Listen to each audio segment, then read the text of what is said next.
For me, it started with the story of Diane Williams. Age 17, on September 5th, 1972, she failed to return home, and early the next morning, a motorist noticed her body on the shoulder of Route 295, also known as the Baltimore-Washington Parkway. This case happened in my backyard, and I knew so little about it. I soon realized that the Freeway Phantom had a much more precise hunting location and modus operandi. It seemed that he only targeted young black females, and his hunting grounds were the DC metro area near certain high schools and neighborhoods where these girls went missing from their day-to-day lives. The reason that he was known as the Freeway Phantom is because he would get on the Beltway out of the city, and he would dump their bodies on his way out of town. Now, this killer would go on eventually to leave messages taunting the police, and keep this in mind because, as is the case with many true crime stories, it is the notes that we write that give us away. Little misspellings, grammatical quirks, choice of words have given really compelling evidence in a lot of cases, and we're going to get to that later when we talk about who the Freeway Phantom might be. The official narrative states that the Freeway Phantom's first victim was 13-year-old Carol Denise Spinks. On the evening of April 25th, Spinks was sent by her older sister to buy groceries at a 7-Eleven located about a half-mile away from her southeast DC home. This store was located just across the border in Maryland. On her way home, Spinks was abducted, and her body was found 6 days later behind St. Elizabeth's Hospital, which is a historic psychiatric hospital in southeast DC. Her body was found on a grassy embankment next to the northbound lanes of I-295, and examination revealed that she had suffered some kind of attack before dying from asphyxiation due to strangulation. She was dressed but missing her shoes. The Phantom's second victim was a Miss Darlenia Denise Johnson. On July 8th, 1971, Johnson, who was 16 and living in Congress Heights at the time, was abducted on her way to a summer job in Oxon Hill. One witness reported seeing her in an old black car driven by an African-American male shortly after her abduction. Her body was found 11 days later, almost precisely where Spinks, the first victim, had been found. This was the point at which the Freeway Phantom began to taunt police, as sources state that police had been notified of the location of the corpse nearly a week earlier by an anonymous caller who only had details her killer could have known. This indicates that the killer was already becoming emboldened and trying to taunt the police, and this pattern would not cease, and it would in fact lead to evidence that would give us our best guess at who did this. Johnson's body, when discovered, was dressed but without her shoes, just as Spinks had been, and it was stated that it was far too decomposed to determine the cause of death or any other details. It was confirmed, at least, that there was evidence of strangulation, once again, further adding to the modus operandi of this killer. On July 27, 1971, 10-year-old Brenda Faye Crockett, who lived in northwest D.C., failed to return home after being sent to the store by her mother. About 2 hours later, it seemed the killer would increase his escalation of taunting victims and police. The Crockett's phone rang and was answered by her 7-year-old sister, who had waited at home while her family searched the neighborhood. The abducted Crockett was on the other line and crying. She said, quote, "A white man picked me up, and I'm heading home in a cab." Crockett told her sister, adding that she believed she was in Virginia, before abruptly saying bye and hanging up. Now, this is a point of contention, as it may be an accurate portrayal of the Freeway Phantom, but as we will see in terms of our main possible suspects, that our leading suspect is exactly the kind of person who would force one of his victims potentially to specifically tell a misleading lie. So keep that in mind. She was quoted as saying, "A white man picked me up and I'm heading home in a cab." A short time later, the phone rang again and was this time answered by the stepfather of Crockett. It was Crockett again, and she merely repeated what she'd said in the last telephone call, adding, "Did my mother see me?" and indicating she was alone in a house with a white male. Her stepfather asked to have the man come to the phone. Heavy footsteps were heard in the background, and Crockett said, "I'll see you," and hung up. Authorities concluded that Crockett likely called her home at the behest of the killer, who fed her inaccurate information to buy the necessary time to perpetrate the crime and to hamper the investigation. At 5:50 a.m. the next day, a hitchhiker discovered Crockett's shoeless body in a conspicuous location on U.S. Route 50, near the Baltimore-Washington Parkway in Prince George's County, Maryland. She had suffered SA and strangulation with a scarf knotted around her neck. So would be 3 victims in a row who perhaps shoes could have been kept as a trophy, or who knows. They may have been deprived of them earlier in the abduction to prevent escape. The Phantom's 4th victim was 12-year-old Nenemoshia Yates. She was walking home around 7 p.m. from a Safeway store on October 1st, 1971, when she suffered kidnapping, essay, and strangulation. Her body was found 3 hours after her abduction, indicating a much faster turnaround on the killer's part in terms of his whole process. And her remains were found just off the shoulder of Pennsylvania Avenue in Prince George's County, Maryland. As with the other cases, her shoes were missing. And in this case, unidentified green fibers were found on her clothing. A witness this time said that they saw her getting into a blue Volkswagen, unlike the old black car, although possibly, with human memory being as unreliable as it is, possibly the same car, possibly different cars. That remains to be known. This lead was investigated, but it didn't pan out. It didn't result in anything. And again, possibly because the make and model and exact color of the car were not reported precisely based on memory alone. It is my opinion that the killer grew bolder at this point, again, now having completed 4 murders without any repercussion and having taunted successfully law enforcement and victims' families. The 5th victim was Miss Brenda Denise Woodard, and this would mark a slight divergence in the killer's modus operandi along 2 important features. First of which was that Brenda Denise Woodard was 18, so she was at least by legal definitions an adult woman, whereas many previous victims had been prepubescent in age. I believe that this indicates growing confidence on the killer's part, where he had previously only preyed on truly physically defenseless targets. He now settled for his physical strength as a male over a female as enough leverage for him to do what he needed to do. Brenda boarded a city bus around 11:30 p.m. to return to her Maryland Avenue home in D.C. Approximately 6 hours later, a police officer discovered her body, which had been stabbed multiple times and strangled. This would mark a divergence in that there was obvious use of a bladed weapon, in addition to bare hands. The body was discovered at this point in a grassy area near Prince George's County Hospital, along an access ramp to 202 from the Baltimore-Washington Parkway. At this point, the Freeway Phantom, using their vehicle both as an abduction device and also as a way of moving the bodies afterwards, tossing them near roadway as well. There was no witnesses. Another divergence was that Brenda was still wearing her shoes. This was the first time that the shoes were not missing, and a coat had been placed over her chest. In one of the coat's pockets, there was actually a note from the killer, and authorities determined later, based on handwriting samples, that the pen, probably forced and dictated her to read this message, to write this message rather. There's also some speculation, it notes here, that given the absence of indications of duress in the writing, apart from evidence of dysgraphia, she may have known her kidnapper. That bears mentioning only in that it's the professional opinion of a handwriting analyst. I don't know if I subscribe necessarily to this meaning that she was not under duress. I wouldn't jump to that conclusion at all. But the note would be another example of the killer taunting police, taunting victims' families, and being a bit of a showman. And it would also contain a clue that would point at a very specific possible suspect. So I'll just read as it's transcribed here. It reads, quote, "This is tantamount to my insensitivity to people, especially women. I will admit the others when you catch me, if you can. Freeway Phantom." And this was signed Freeway Phantom. The Freeway Phantom likely learned of his own moniker after it was used in the Daily News following his previous murder of Nemomoshia Yates. So I'll draw your attention in this note to tantamount, which we will talk about later. That seems to have been, in the case of one of the suspects, a word that he preferred to use, often used. Circumstantial, certainly, but compelling, and we'll get to that. Another thing that is mentioned in these notes about the note that was found on Miss Brenda Denise Woodard is that if indeed she did write this herself, certain letters seem to be capitalized. Most A's were capitalized, and this may have just been a quirk of her handwriting. I do the same thing, to be honest. If you look at my handwriting, I have certain letters that I prefer in capital and others that I prefer for legibility purposes that I prefer in lowercase.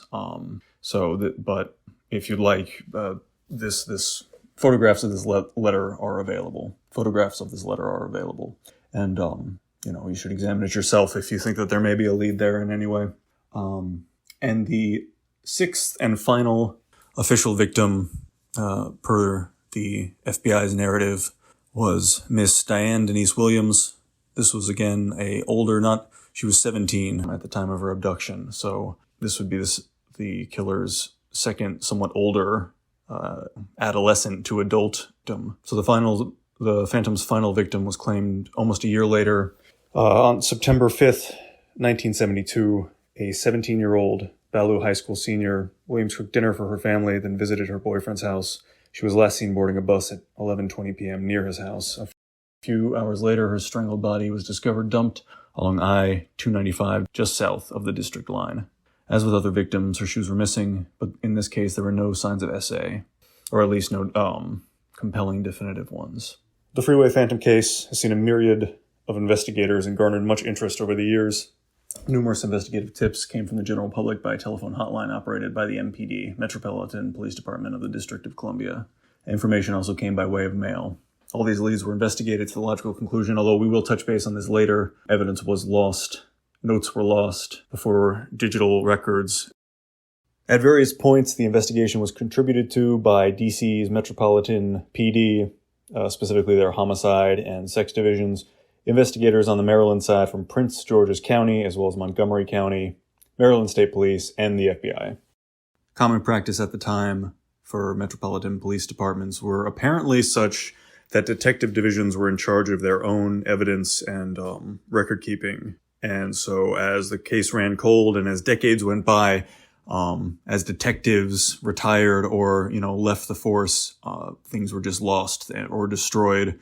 Or, even as detectives passed, just the files went missing.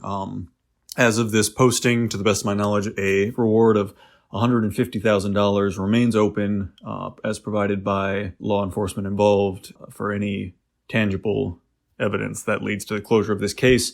Now, that being said, we are going to talk about a few unpleasant possibilities and compelling possibilities about who may have committed these crimes. Now, when we talk about official narrative evidence going missing, just being not archived properly, it becomes all the more important to cite our sources and to archive properly. And towards that end, I would like to direct your attention to the top of each one of these images should have a HTML tag that lets you view this source for yourself.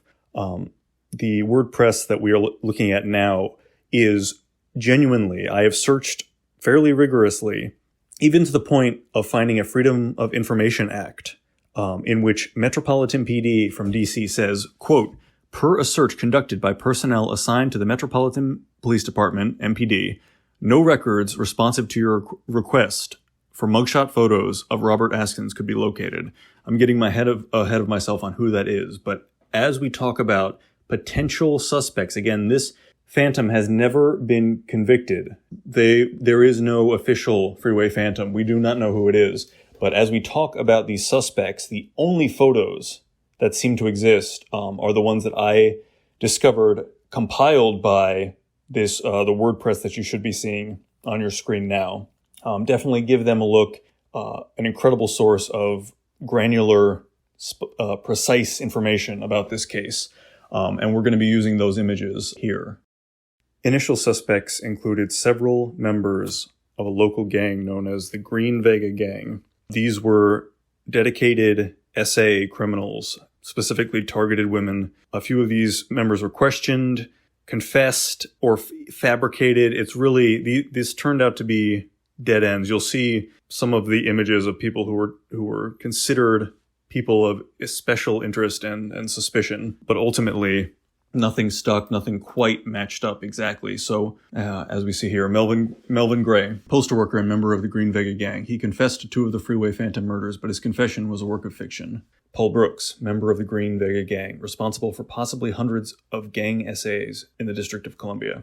Morris Fatsy Warren. His confessions into the involvement of the Green Vega Gang in the Freeway Phantom murders spurred the largest criminal task force in the city's history up to that point. Later, he recanted all involvement. Another possible lead was considered to be Edward Sullivan and Tommy Simmons. I could not find an image of these 2 suspects. This will be a recurring thing. The images of these perps, if the mugshot even exists, which it often doesn't. If the mugshot exists, then it's very grainy and damaged. And you'll see when we get to what many narrativists would describe as the primary suspect, you will see that I was only able to find one picture, and as I mentioned before, MPD lost their mugshot. So Edward Sullivan and Tommy Simmons were two ex-cops. They were arrested for the murder of Angela Denise Barnes. Barnes, 14, was at one point thought to be a victim of the serial killings. Authorities later determined that Barnes was not a victim of the Freeway Phantom and resumed their investigation on the murders. Now, Angela Denise Barnes is not one of the people that we have talked about yet. And I have to talk about this now because most of these victims, their middle name is Denise. Carol Denise Spinks, Darlenia Denise Johnson, Brenda Denise Woodard, Diane Denise Williams, Angela Denise Barnes. Which begs the question, was it someone who could check IDs? How would someone have access? How would someone know that? And unless the age of the victims was 10 to 20 almost, so unless there was a span of 10 years where every young black girl in DC had the middle name Denise, then this seems very obviously targeted based on that. It seems just an impossible statistical anomaly otherwise. And I suppose in this case, because they said that Edward Sullivan and Tommy Simmons, that they were pulled in based on what was deemed later to be an unrelated murder, it's possible, I suppose, that the police had joined in this middle name Denise, had lumped it incorrectly, but still, even for the original victims, for the official narrative victims, is 1, 2, 3, 4 out of 6 victims had the middle name Denise. It's very, very strange, and I don't know what to make of it. And now we arrive at the most disturbing possibility, and we'll start off right away by clarifying that Robert Askins was not convicted of the Freeway Phantom murders, and there, as we've discussed, there were many, many leads, there were many different narratives that could have been equally valid. That being said, detectives, investigators have found a lot of very, very circumstantial coincidences. They found a lot of very circumstantial coincidences that make it look very bad if he had anything to do with it. It's a very complicated story. Let me just start from the top. Very, very limited photographs of him. Really seemed to be someone who lived off the books for much of his life. Robert Elwood Askins, born January 7th, 1919, was an American murderer, offender, and suspected serial killer from Washington, D.C., who was convicted for the fatal poisoning of Ruth McDonald in 1938 and was a prime suspect in 2 other murders committed decades apart. He was also a suspect in the Freeway Phantom murders in the early 1970s, in which at least 5 girls and 1 woman were abducted and killed in the area. Little is known about Askins' early life. In 1938, 19-year-old Askins was a member of the science club at Minor Teachers College. On December 28th of 1938, he served cyanide-laced whiskey to 5 prostitutes at a brothel in Washington, D.C., and offered a reward to whoever could swallow it the fastest. 31-year-old Ruth McDonald drank all of it and was found dead by paramedics. 2 days later, Robert Askins stabbed a 26-year-old named Elizabeth Johnson at the same brothel. He was arrested, and during questioning, he told police that he had contracted a disease from a and would, quote, kill them all at one time if he could. He was sent to Gallinger Hospital for evaluation, where he would use a chair to assault 3 orderlies. During his murder trial, it was revealed that he was a police informant, aiding law enforcement in the arrests of prostitutes. He was committed to St. Elizabeth's Hospital in April 1939 after being declared criminally insane. Now, does that sound familiar? St. Elizabeth's Hospital is a psychiatric hospital in Washington, D.C. It is a historic one that stretches back to the 1930s, where this story takes place. In the 1970s, it is where one of the Freeway Phantom's victims would be found. And that really kind of blew my mind as I was studying this case. So again, Robert Askins, a suspect, not convicted. The Freeway Phantom murders are still outstanding. It is still an open case. And to my knowledge, that reward of $150,000 is still active if you can provide a better answer. But this is the best in terms of official narrative that anyone seems to have, at least to my knowledge. So during his murder trial, it was revealed that he was a police informant, aiding law enforcement in the arrest of. He was committed to St. Elizabeth's Hospital in April 1939 after being declared criminally insane. He was released in 1951. Before I move on, I would like to mention, so it was also thought that Jack the Ripper, this is actually a common motivation for serial killers who target women, is that they are lonely due to some social issue usually, and so they will frequent sex workers, and then as their resentment for the world grows, they realize that these workers become especially easy targets for their anger. And especially, specifically in it being a trigger of having caught some disease, which at least at the time is incurable or is, in some way affects the quality of life.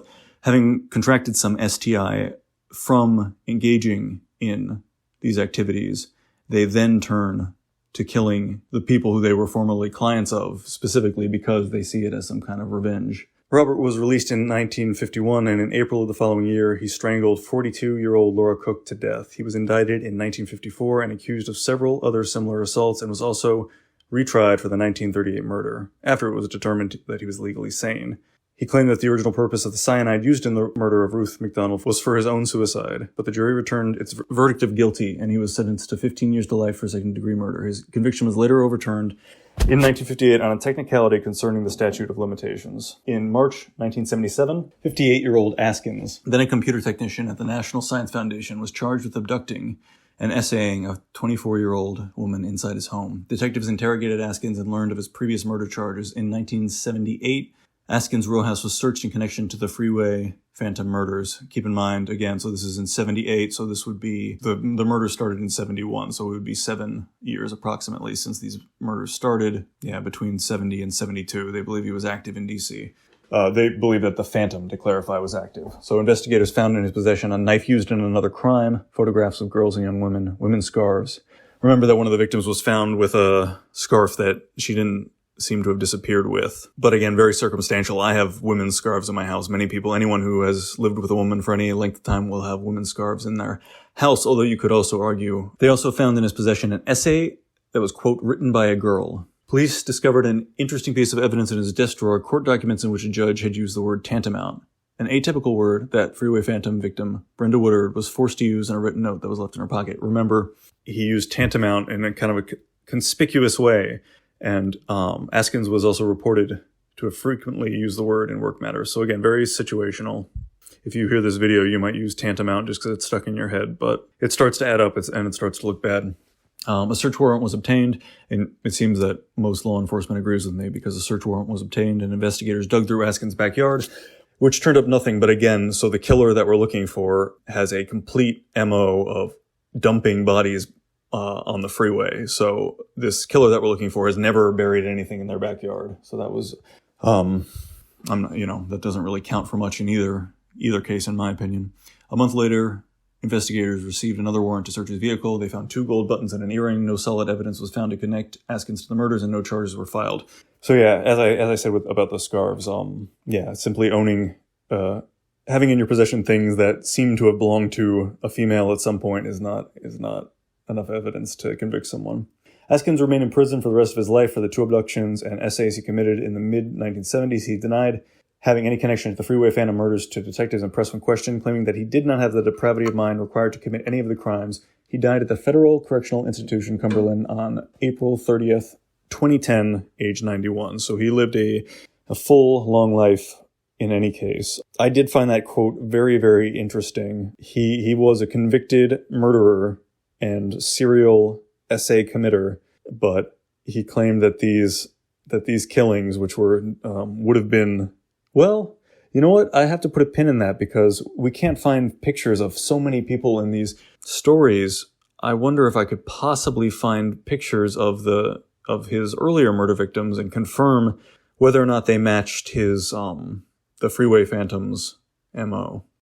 It does bear mentioning that there is a discrepancy in coverage, in simple coverage of this killing. You know, when I first plucked Diana's name off of the unsolved Maryland State Police cases, I genuinely did not know that she was part of an established serial killing story. I had maybe heard of the Freeway Phantom before, and I know a lot of true crime, but I had not heard the coverage for this because it only.